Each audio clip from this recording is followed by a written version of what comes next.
Howdy, folks. Welcome back to Biology 5. We're in week 10 now. So the exam was due at the Sunday after you're probably going to be seeing this, or the Sunday when you're going to be seeing this video. I'm dropping this video the Friday before the exam twos are going to be due. And I say twos plural because there was the lab exam as well as the lecture exam worth a total of 200 points. I received a couple messages regarding the content of the questions on the quiz. There were a few in there that might have been thrown people for a loop. So if you see any of those while you're taking the quizzes, please go and take a screenshot of that question and send that to me, and I'll go and take a look at it and determine whether it's possible to do with the materials that I provided you. I'm pretty sure we caught most of them, but things slip through. I make mistakes. I make a lot of mistakes. So, I don't want you guys to ever have to suffer because of a mistake I made. So just tell me where you found it and I can go and fix it. Past that, I have figured out how to go and utilize a new resource on Canvas. They're like these little interactive multi-tab things. You should be seeing that under the lecture resources for the week from now on. There's just stuff to help you study, visuals, some pages, things like that. In the future, I'm going to be implementing it in every week. So if you are seeing this now, you should be seeing it from now on. With that, let's get back to our recordings and let's go and have a look at the sensory system, something that we touched the preliminary aspects for last week. So share screen, applications, share, we're over in the corner there, slideshow. From current slide. Alrighty, so we're going to be talking about chapter 9, the sensory systems. I made a mistake earlier. I said it was chapter 10, but that's okay.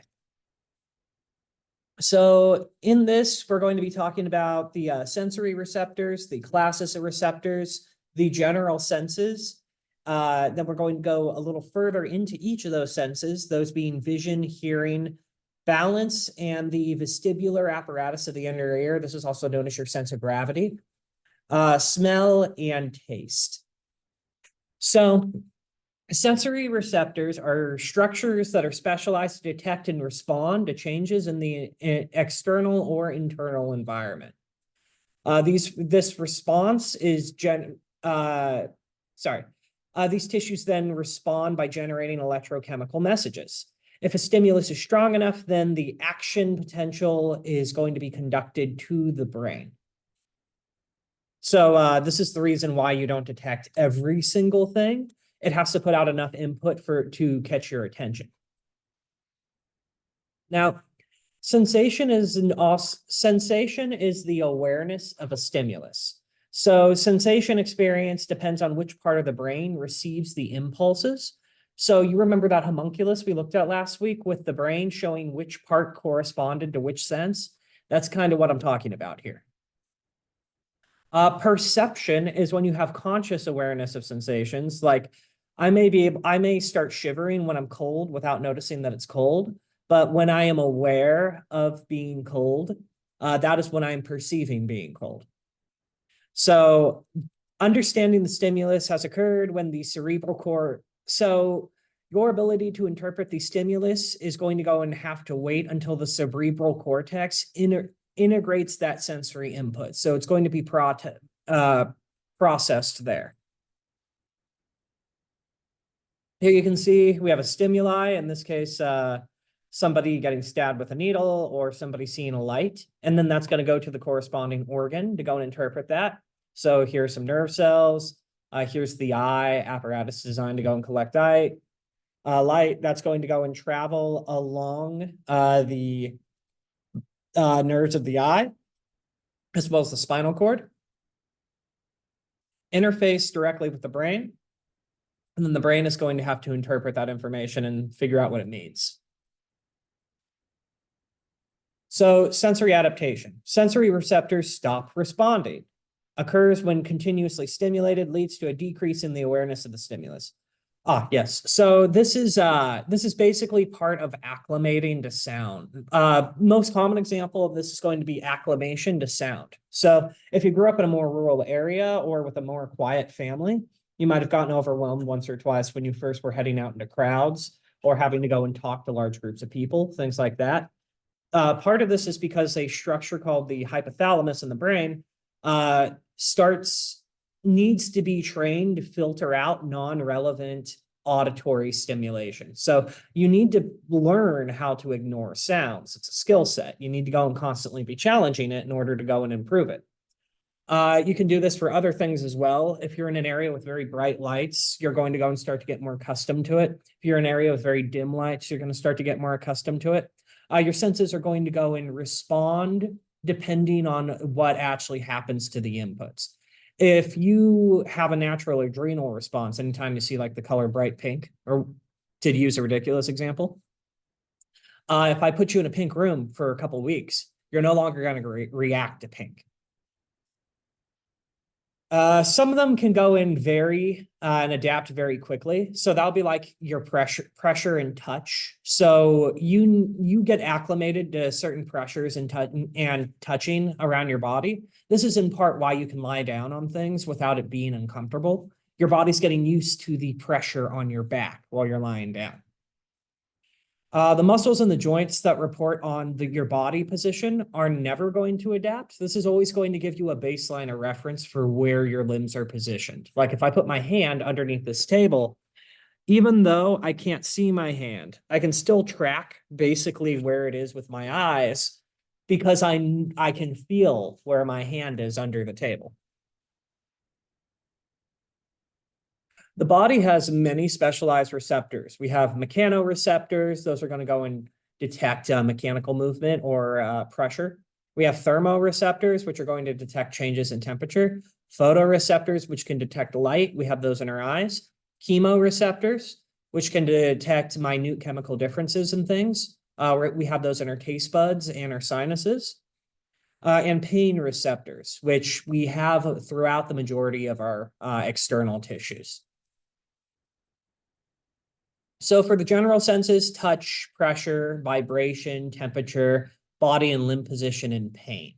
These are going to be the generic senses that it's kind of funny because this is going to go beyond the standard 5 senses that we think of. In part because we subdivide touch into sense of temp, sense of pressure, sense of vibration, that sort of thing. We have receptors for touch, pressure, vibration, temperature, body, limb position, and pain, located throughout skin, muscle, organs, joints, and internal organs. Most of the ones on your internal organs are going to correspond to a portion of your skin. So if you have an injury to the kidney, you're going to go and feel that. If you could just give me a sec.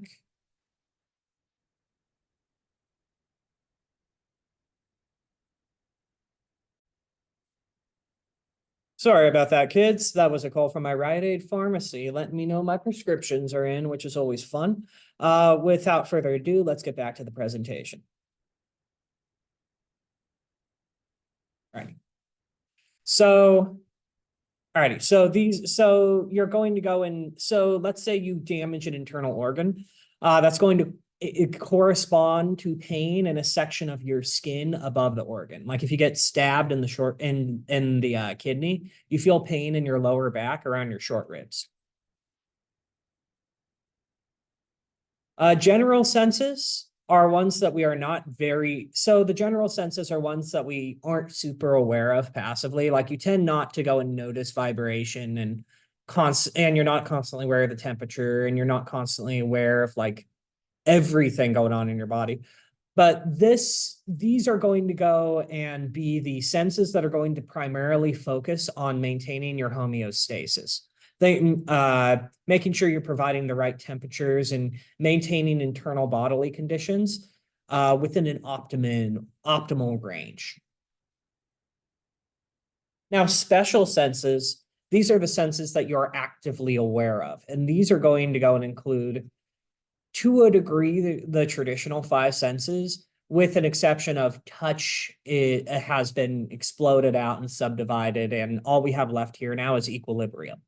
So some of the special senses are vision, hearing, equilibrium, smell, and taste. So let's go and break each one of those down.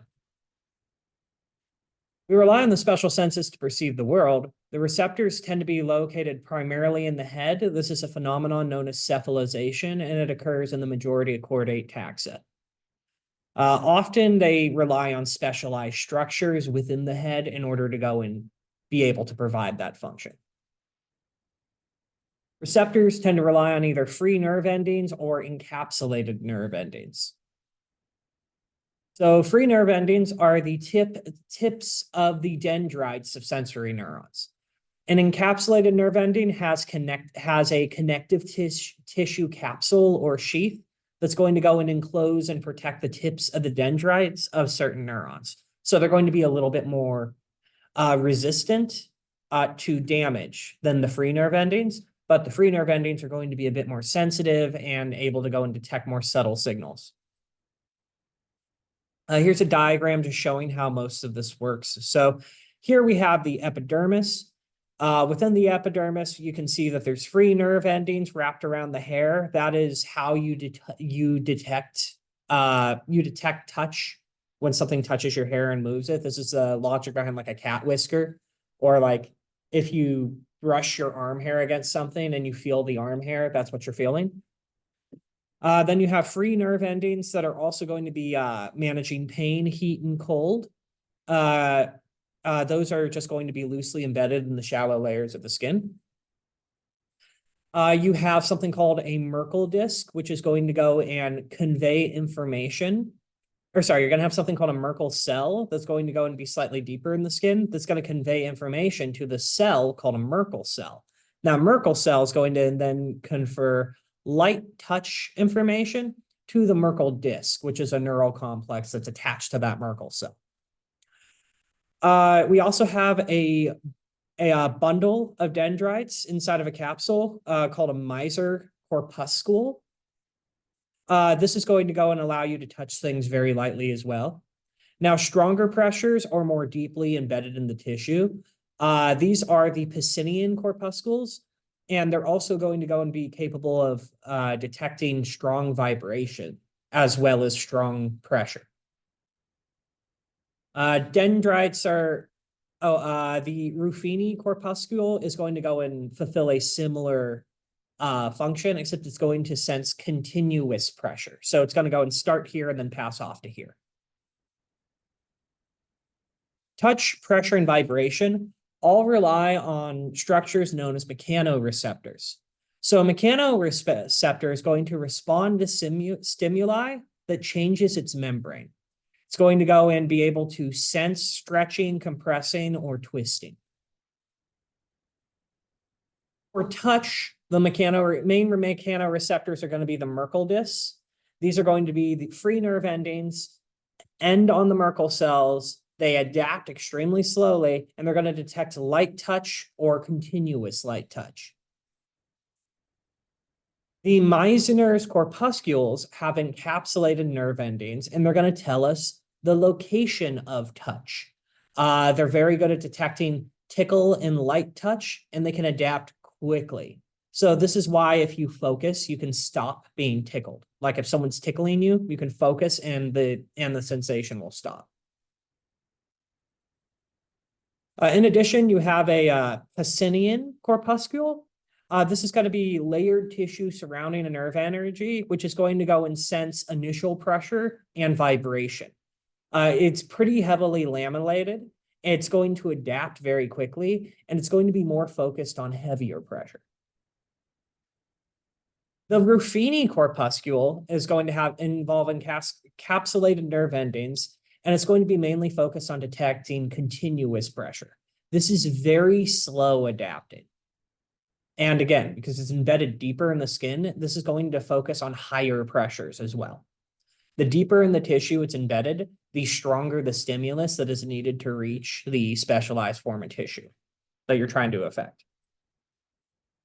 Now, thermoreceptors are responsible for monitoring temperature change. They're going to have specialized free nerve endings and be located just below the surface of the skin.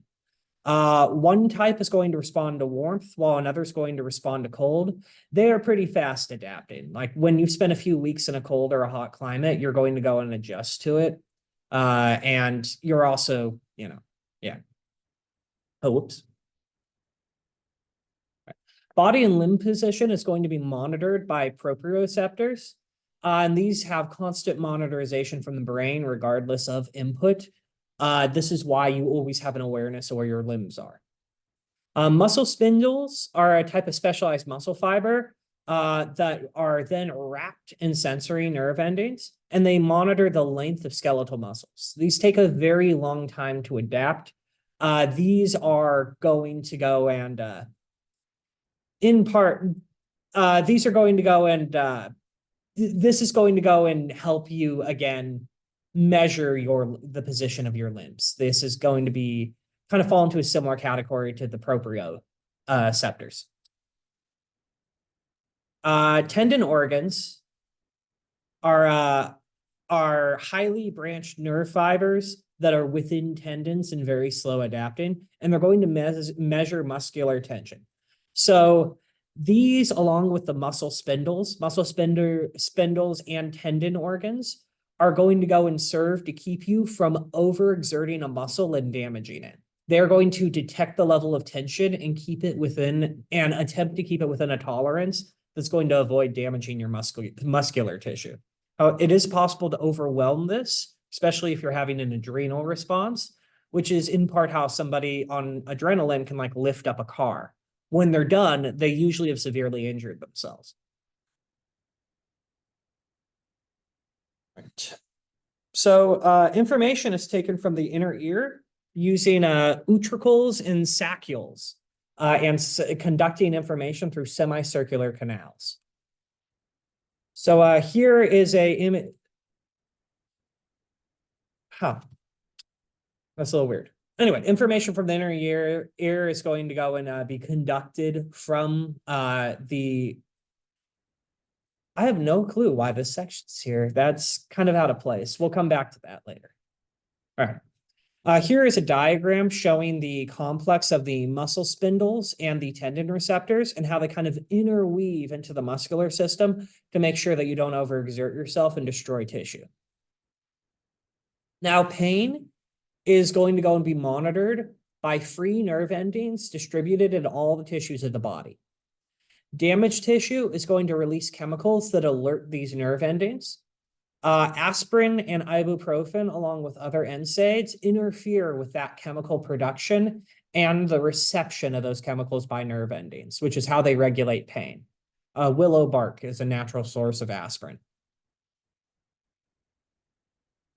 Referred to pain is what I was talking about before, about how your internal organs are linked to different sections of your skin. This is super common in damage to internal organs specifically. If you get shot in if you have a kidney failure, you're going to feel pain in your lower mid back, even though that's not where your kidney is. That's just where the pain corresponds to on your skin. So lung and diaphragm pain tends to be felt in the throat and shoulders. Heart pain across the entire left half of the body and inner arm. Liver and gallbladder is going to be felt here. Stomach is going to be felt here. Appendix is going to be felt around here and here. Or sorry, appendix is here. Small intestine is going to be felt here. Colon is going to be felt here. Urinary bladder is going to be felt here. Your ureter and testes are going to hurt in this whole region. Yeah, and kidney pain, you're basically wearing it like a pair of trousers. But in general, you're going to be feeling it towards the back, right above the butt. So yeah, be mindful of that. Drink enough water, all that good stuff. This man looks way too happy, but he also looks a little stoned. So, you know, good in him. Now, your eyes have 3 different layers of tissue. The outermost layer is called the fibrous tunic. It's going to include the sclera and the cornea. The middle layer is known as the vascular tunic. It's going to include the choroid, the ciliary body, and the iris. And the innermost layer is going to include the nervous tunic, which is going to go and include the structures of the retina. Here's a diagram for the anatomy of the eyes. You can see how the optic nerve is going to go and be protected in part by the outer coating of the sclera, which is then going to go and be innervating all this tissue over here. with the inner lining. Inside of the eye, there's a reflective lens directly behind the pupil that's going to go and be conducting and focusing light so that the sensory tissue across the back of the eye and the retina and the all this innervated area can go and receive those signals to then interpret through the brain. Now, the outer layer of the eye is very tough and saturated with little fibers to improve the structure. So this is called the sclera, and it's going to go and be mainly the white of the eye. However, it's also going to go and so the function of the white of the eye is to go and help hold the shape of the eye because it doesn't have any skeletal structures in it. And it's going to also serve as anchoring points for muscular tissue. This is what's being pulled on when you go and look in different directions. Now, your cornea is the transparent area at the very front of the eye, and that's what's going to allow light to enter into the lens. Now, the middle layer is the vascular layer. This is going to be the choroid, which is going to go and contain blood vessels, supplying nutrient and oxygens to the eyes. It's also going to contain melanin. So this is going to go and absorb light reflected from the retina.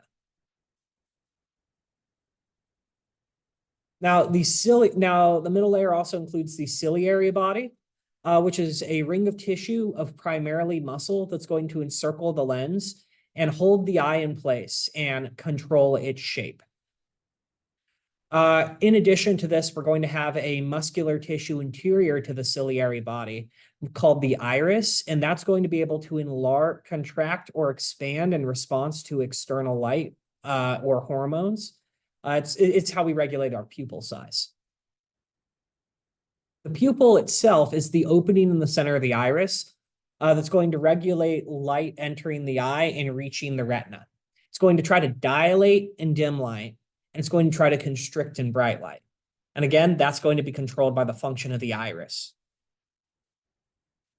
Inner layer is nervous. The retina, the innermost layer of the eye, is going to contain photoreceptors. Photoreceptors can be divided into a couple different types. The most common types that you see in the animal kingdom and the types that we have as humans are rods and cones. These are going to respond to light and generate very specific electrical signals depending on where that light is on the electromagnetic spectrum. Within the eye, we also have the fovea. This is a retinal region with the greatest concentration of cones. Objects here are extremely focused, so it does allow for sharper vision. However, yeah. Then information is going to go and be carried directly from the eye to the optic nerve. Then from the optic nerve to the brain. We have a tiny blind spot in our vision where the optic nerve leaves the retina. There's technically a little bit of a blind spot inside of your vision, but your eyes are going to go and because you have two of them and you have binocular vision, you're not really going to notice because they're going to be working with each other to cover each other's blind spots. However, if you do have something that only strikes the blind spot of one eye, you're not going to see it because it's just a little dead patch in the center of your vision. Now, between the cornea and the lens, we're going to go and have what's known as the anterior chamber. And this is going to be filled with what we call the aqueous humor. So this is from back in the day when we thought humans were filled with like different types of humors that meant different things. This is like a theory that I think originated in India and spread to Europe in the Middle Ages. It's pretty interesting. I think it also is correlated to traditional Greek medicine, like classical Bronze Age Greek. Anyway, so the aqueous humor is a non-blood fluid that's going to go and be continuously replacing itself. It's going to be bringing in nutrition and removing waste from all the tissues of the eyes. The posterior chamber is going to be located between the lens and the retina. This is the majority of the volume of the eye. And this is going to contain vitreous humor, which is jelly-like and structural. It's never replaced. It holds the retina in place, and it provides the internal pressure necessary to maintain the shape of the eyeball. It's transparent, and so light can pass through it, which is why we can still see, even though light's going from the retina through the posterior chamber, or sorry, light's going from outside through the lens, through the posterior chamber into the retina at the back of your eyes. So this is a lot of terminology to help with that. Here is a chart that defines each of the tissues and what they do, just for the sake of your study. Now, let's talk about some common vision disorders. So one of the most common ones is glaucoma. It is very common in people with diabetes or high blood pressure or cardiac and circulatory issues. And it is the second leading cause of blindness after cataracts. So this results when drainage of the aqueous humor is blocked due to poor circulation. And it results in an increase in pressure in the eyes. If you notice older folks that have very poppy, very big eyes, a lot of the times they're suffering from glaucoma, which is causing their eyes to swell. This causes the blood vessels supplying the optic nerves and the retina to start to collapse and leads to death of the cells. It's progressive, relatively painless, but it does take a while, and it can cause a lot of psychological pain. If you want to see an pretty classic example, look at Robert Goulet when he was young, like when he did Camelot, and then Robert Goulet when he was old, when he got the creepy mustache. Now, sharp vision requires that a light be focused on the retina. A light is bent and refracted at 4 points: at the cornea, the aqueous humor, the lens, and the vitreous humor. So any media that the light is going to be passing through is going to go and refract it slightly. The lens itself is elastic and it can change shape. This is in part how you focus your eyes when you're looking at stuff that are different distances away. That slight feeling you have in your eyes as your vision is adjusting, that's the shape of your lens being changed to go and bring whatever you're looking at into focus. Ciliary muscle is going to go and control this process.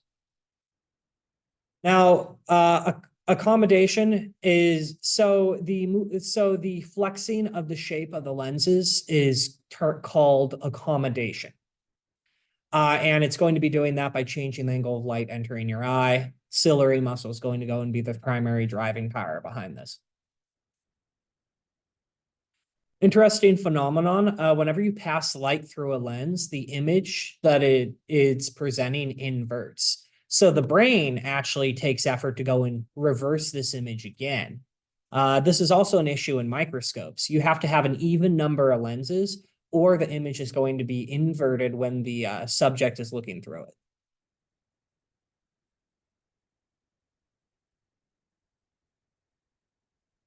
So the most common cause of blindness is cataracts. This is when the lens has started to become cloudy due to aging or damage.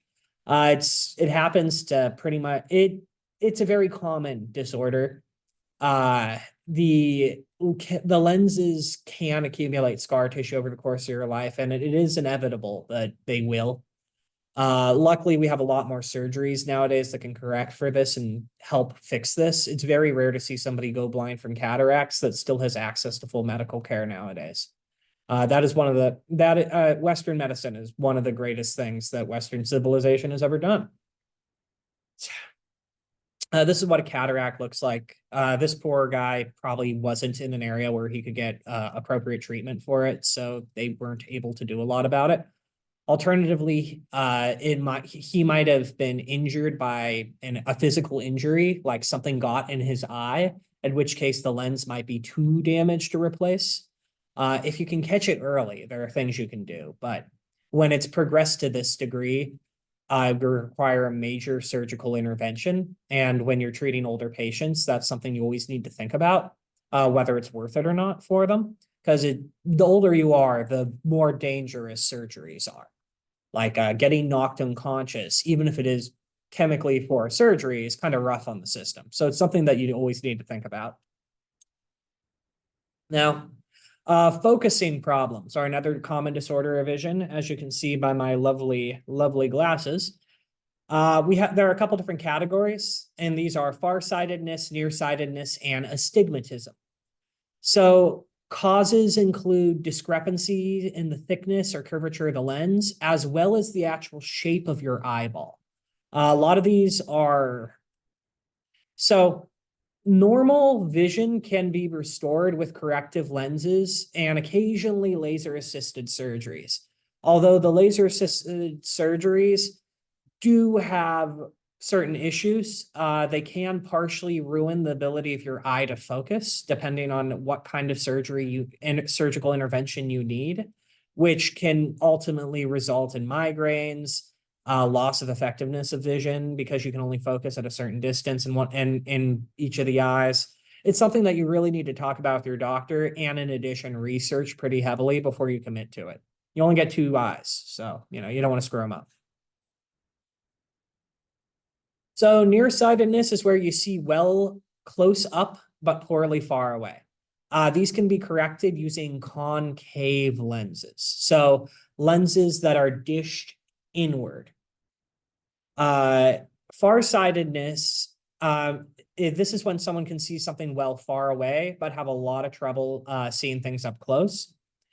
This is corrected with a convex lens. So these are going to bow out instead of bowing inwards. Looking at my lenses, my right eye is a concave lens, and my left eye is also a concave lens. So that means that I have nearsightedness in both of my eyes. Now, astigmatism is the result of irregular curvature of the cornea or the lenses. This is one that cannot be corrected with laser eye surgery at all. At least last time I checked, they might have figured out how to do it since I checked a few years ago. This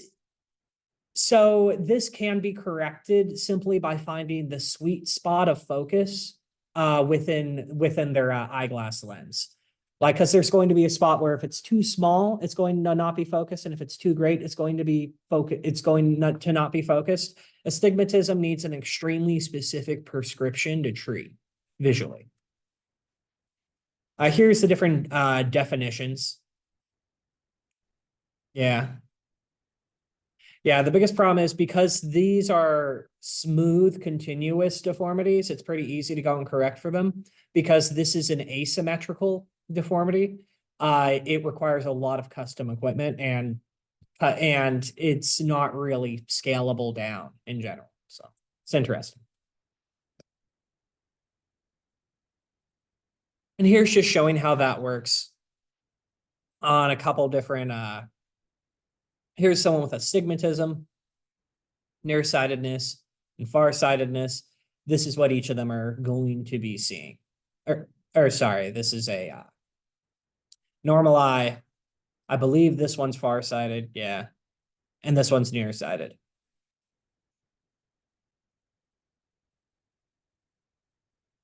Now, a light focus directly on the retina can cause changes in the photopigment molecules, which are going to be occurring within photoreceptors. So your photoreceptors, when they are under light, are going to release less inhibitory neurotransmitter, which is going to allow transmission of the impulses they're receiving straight to the brain. Activities of cell processing visual information increases. Electrical information is going to be sent from rods and cones, bipolar cells, and ganglion cells. So electrical signals will originate from the retina, the optic nerve, the thalamus, the lateral geniculate nucleus, and the visual cortex of the occipital lobe of the brain. And these are all those tissues that I just mentioned. Each of those types of cells, the ganglion cells, bipolar cells, and photoreceptor cells, are going to be layered in the eyes, and they're going to go and have different duties related to interpreting light signals to translate them into a nervous signal that's going to travel along the optic nerve to be interpreted by the brain's visual cortex back here at the back of the head.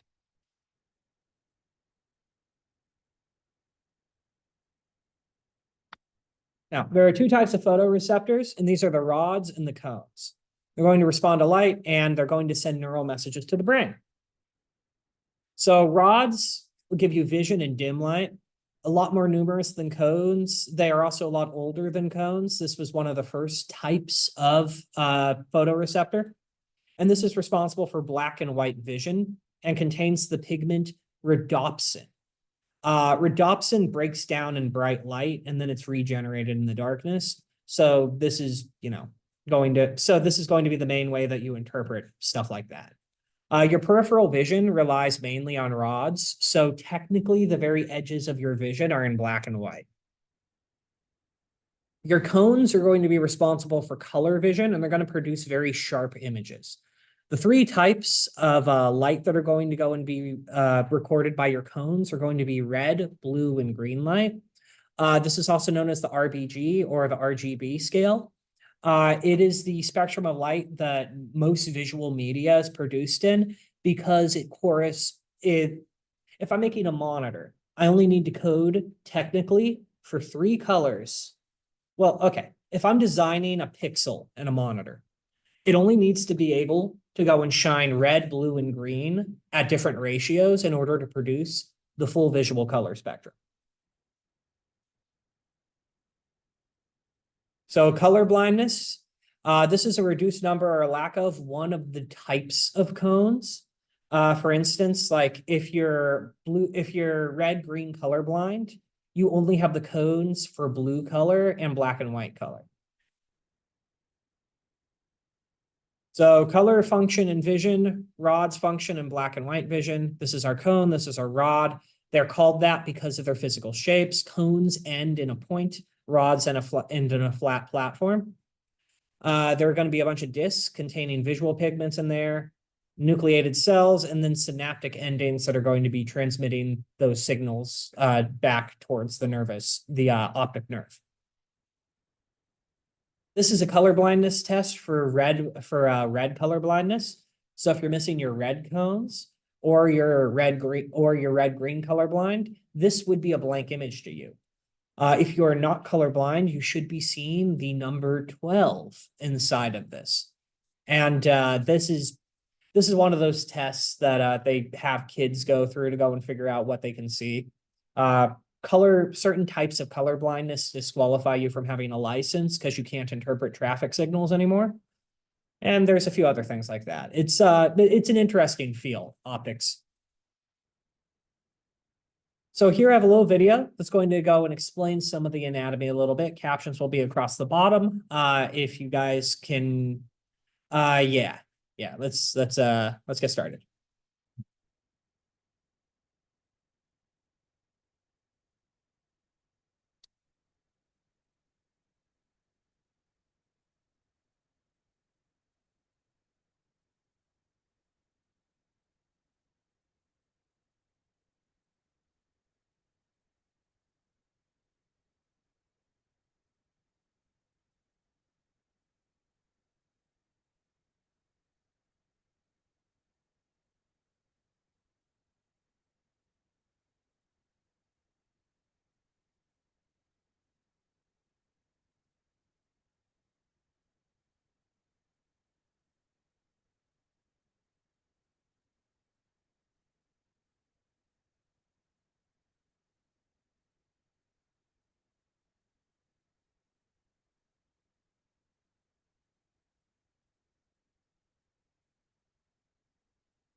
Alrighty, so that's kind of the basis. So that's a little bit more detail explaining how the function of the eye works.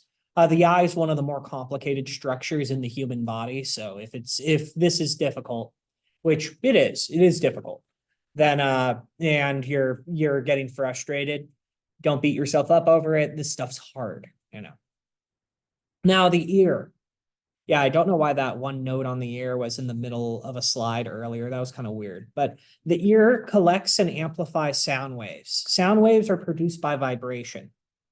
Loudness is determined by the amplitude of sound waves, while pitch is determined by the frequency of sound waves. So if you look at a sound wave, it's the height and depth of each dip is going to go and be the amplitude or the loudness.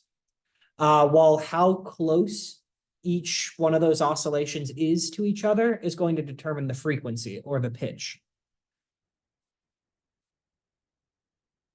So sounds caused by a vibrating object that causes particle waves in the air or in water. Basically, regions of expansion and compression. So kind of forcing these particles to behave like a wave. This is a low signal is going to produce a low amplitude. A louder signal is going to produce a higher amplitude. A low frequency has a large distance between the troughs of the sound waves, while a high frequency has a very narrow distance between the troughs and the peaks of the sound waves. The ear has three main components. Those are the outer ear, the middle ear, and the inner ear. So the outer ear is going to function as a receiver. It's going to go and include the pinnae and the external canal. It's going to direct sound waves to the tympanic membrane, which is your eardrum. Your pinna are the external visible ear. So these are structures designed to channel sound into the external auditory canal. So all the little weird shapes on your ears, the way that they're very slightly hooked forward and everything, each of those structures is designed to conduct sound to your ear canal. The external auditory canal is going to be your visible ear canal, and it's going to be backed with the tympanic membrane or the eardrum.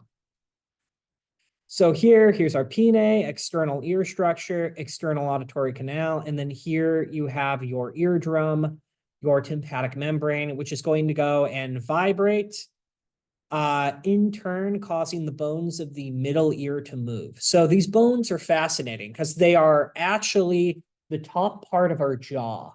So mammals have all the bones of their jaw fused together, and we have hyper-specialized teeth. It's actually one of the main things that made our taxa successful on this planet. Well, all those bones fusing together meant that there were some left over at the top that in a snake would go and be super flexible and allow them to go and unhinge their jaw and do things like that. In us, those bones formed a little complex called the hammer, the anvil, and the stirrup, or the malleus, the incus, and the stapes.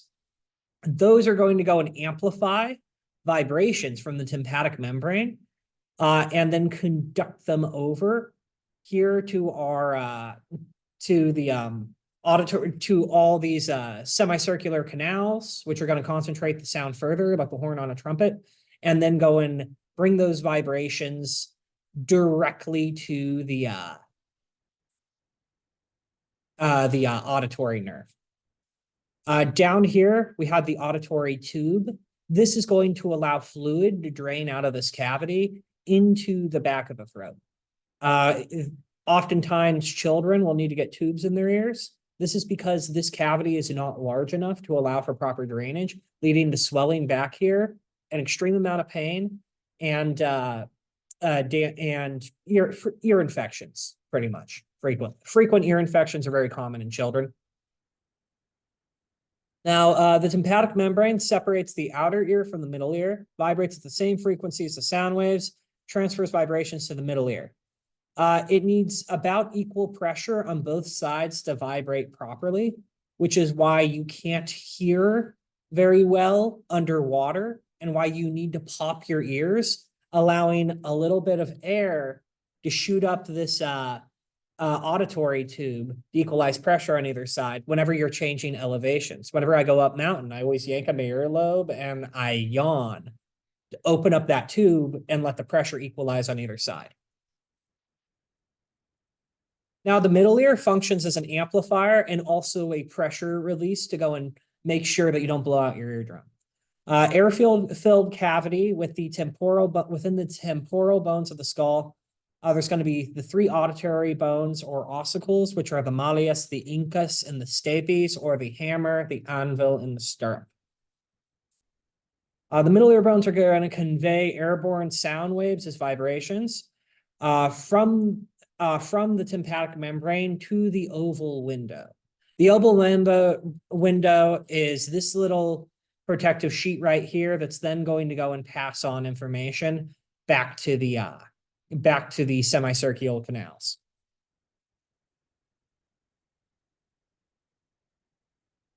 Now, the force of the tympanic vibrations is going to be amplified 22 times in the middle ear and then go and transfer vibrations to the fluid of the inner ear. So the eardrum is going to be larger than the oval window in part because of that concentration. Now, the auditory tube or the eustachian tube is going to connect the middle ear cavity with the throat, and it's going to be what's alleviating those pressure differences and allowing for fluid drainage in the event of a ear infection. This is not a tissue that you really want to swell up, you know. Here's the middle ear, all those structures, all those bones. Now, the inner ear is going to control transduction and transmission, and it's going to be the one converting the sound signal into an electrical signal.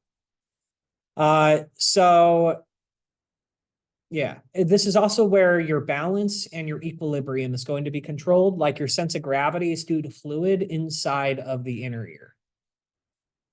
So the inner ear contains two sensory organs, which are the cochlea, which is going to control your hearing, and the vestibular apparatus, which is going to monitor your balance, sense of gravity, as well as your sense of momentum.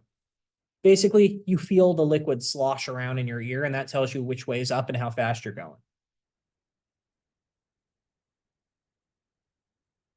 So back here, the cochlea is going to be interpreting pressure waves to electrical signals to put into this auditory nerve.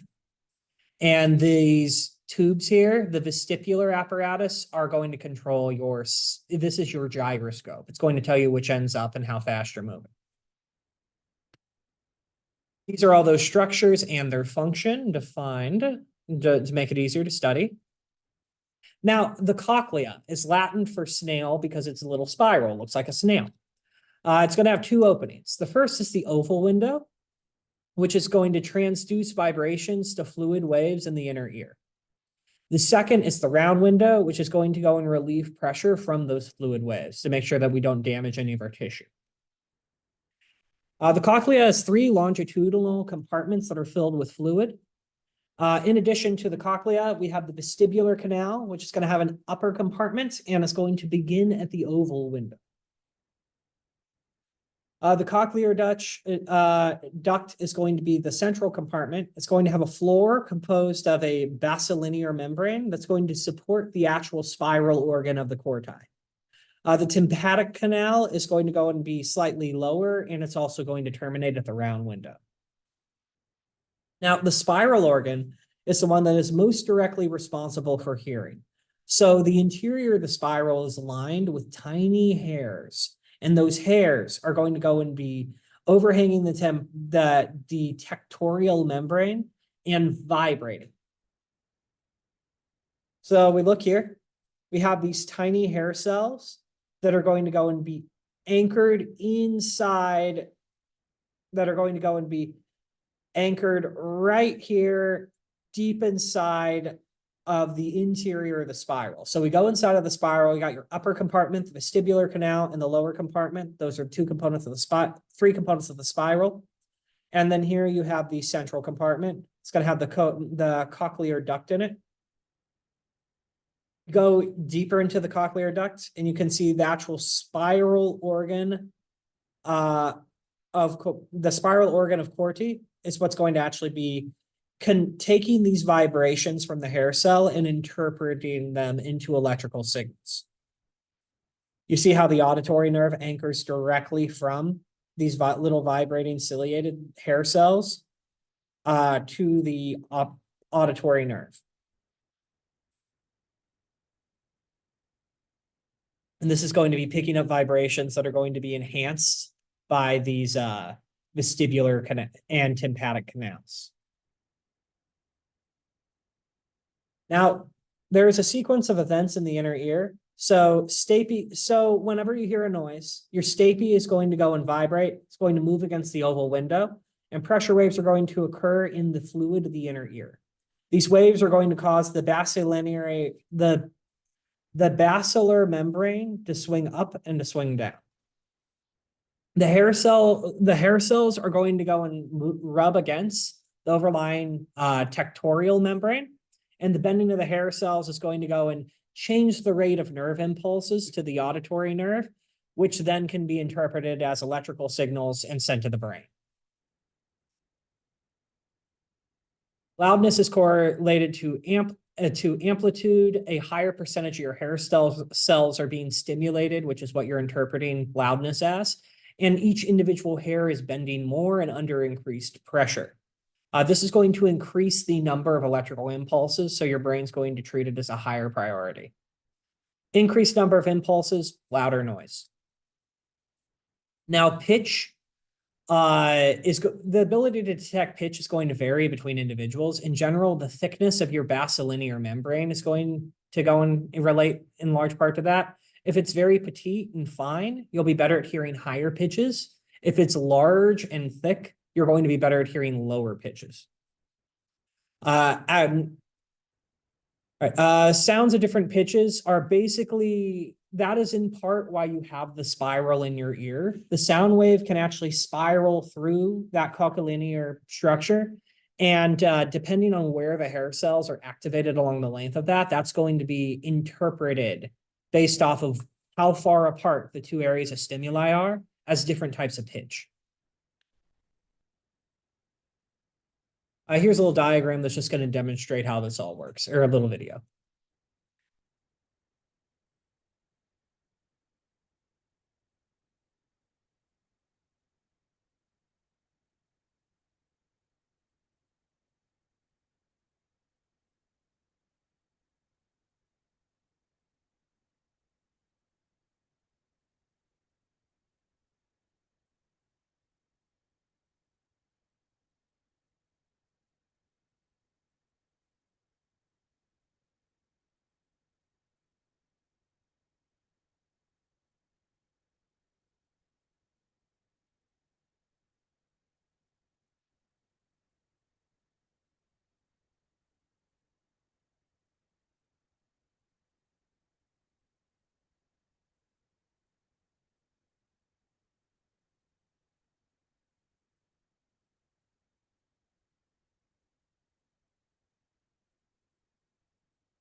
Alrighty, so that's a more in detail and more expert review of that.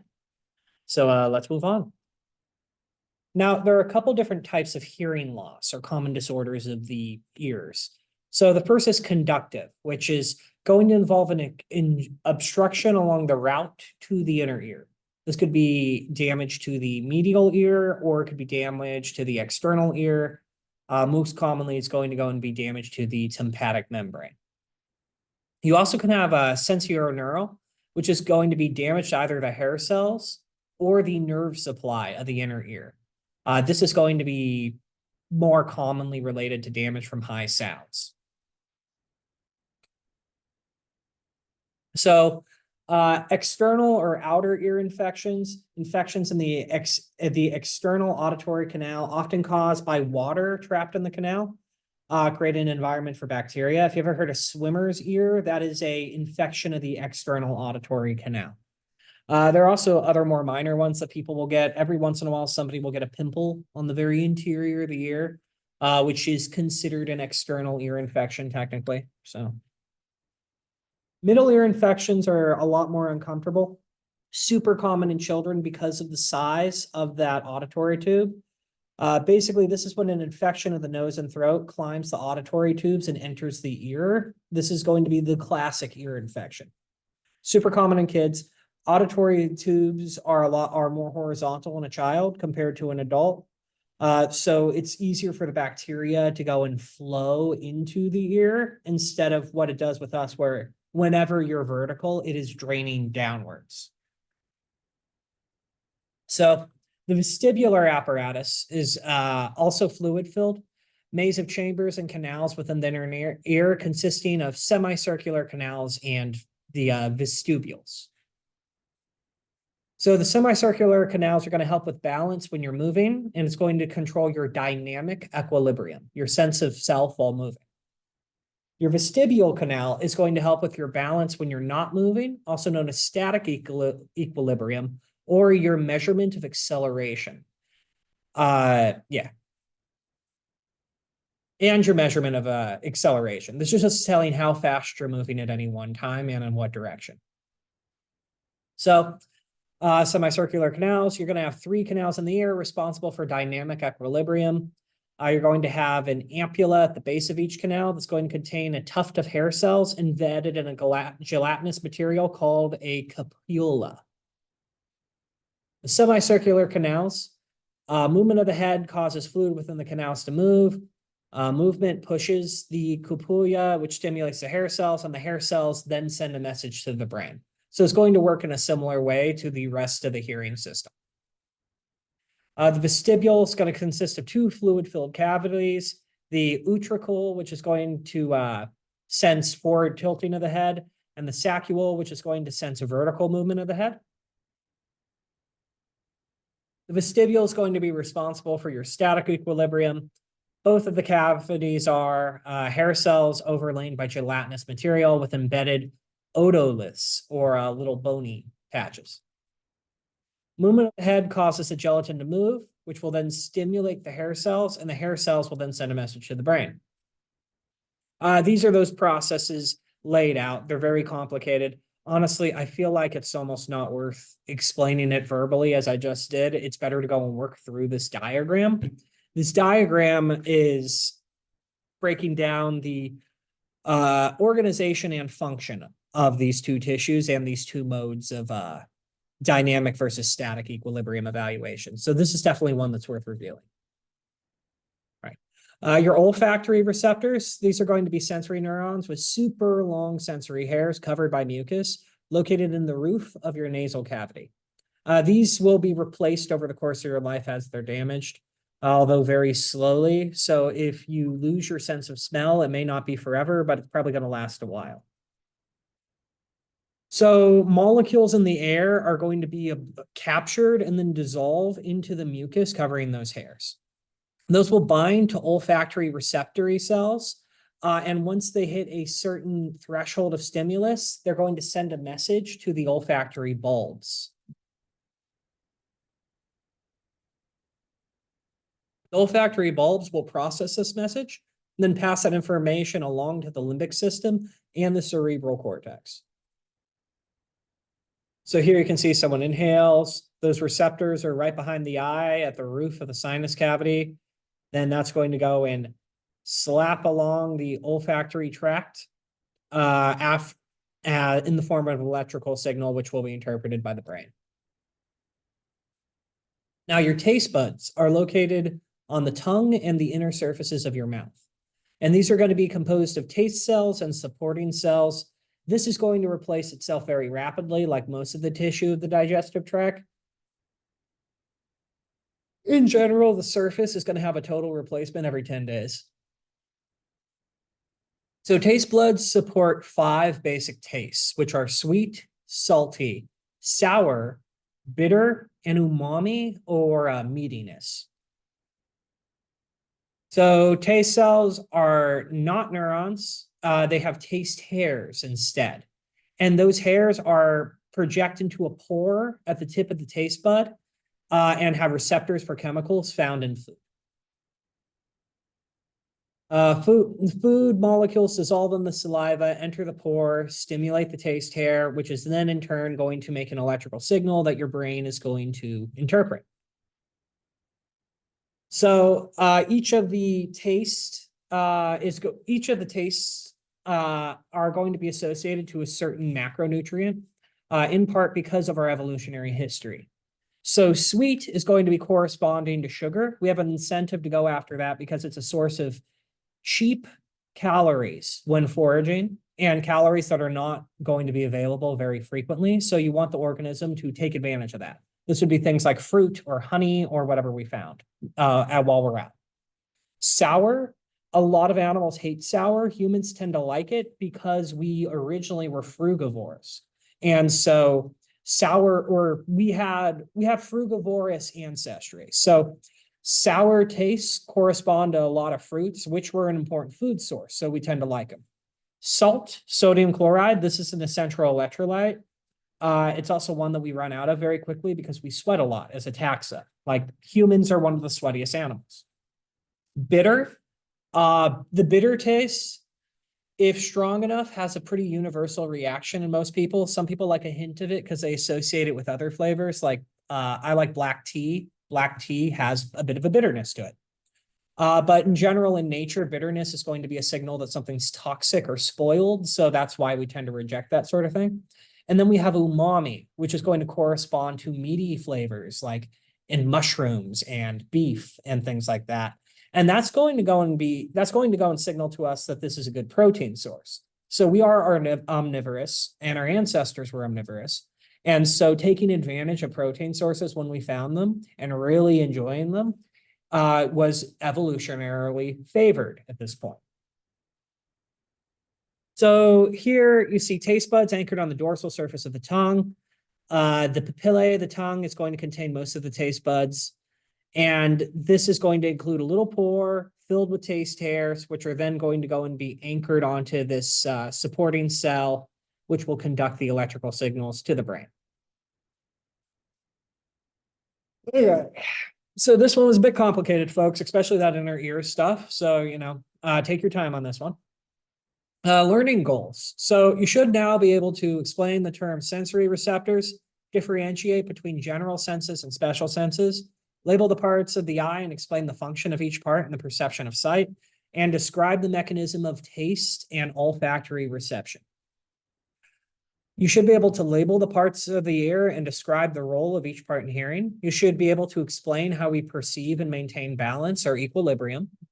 And you should be able to describe the mechanism of taste buds and the olfactory receptors. All right, folks, again, no, this is a pretty intense week and we're coming right off of those 2 exams. That was a rough week for everybody. But you know what? I'm really proud of everyone's performance so far. I appreciate that you guys keep communicating with me when you find things. Only way I can improve this class is with feedback, and I'm always thankful for that. Thank you to everyone who's reached out about the exams and the issues that you've encountered. I'll be going through the exam with a list of everybody's suggestions and ideas and working through it pretty methodically and there's most likely going to be 1 or 2 bonus points that gets thrown your guys' way. But you've also, in bringing this stuff to my attention, have improved this class for people who are going to be taking it in the future, which is something that I really appreciate. It's very community minded, and I thank you. You have a great day now, and yeah, stay safe.